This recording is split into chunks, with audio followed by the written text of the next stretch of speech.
Som al terme municipal de Subirats, a l'Alt Penedès, a tocar d'Ordal i just ens encaminem cap a la Font Santa. Diuen que aquí, temps enrere, hi havia una font d'aigües calentes, una font termal. Les aigües arribaven a 30 graus. La gent de tot el Penedès venia a fer-se cures pel reuma, mals de pell, artritis. Tot anava bé, hi havia com unes piscines, la gent s'hi banyaven, però es veu que sobtadament la Mare de Déu de la Font Santa, que està aquí, tancada a la capella, es devia enfadar per alguna cosa, perquè la font es va estroncar durant 30 anys, de finals del segle XIX fins a l'any 20 del segle XX. Per què?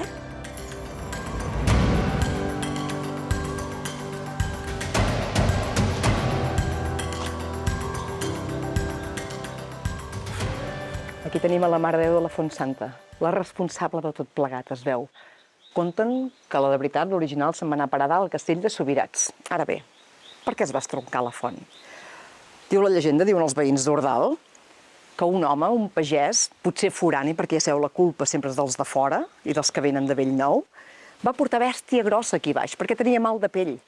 La va posar dins d'una de les tines o d'aquelles menes de banyeres que hi havia perquè es pogués curar.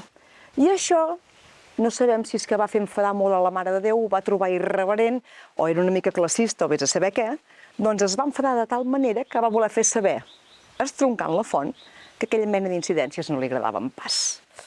Tampoc sabem si l'animal es va curar, vés a saber si aquell home es va arruïnar per culpa d'aquest petit incident. El cas és que la font no va tornar a rajar més aigua calenta, que ens queda la Font Santa, però de curar-nos, res, haurem d'anar a la farmàcia. I és que això també és el Penedès.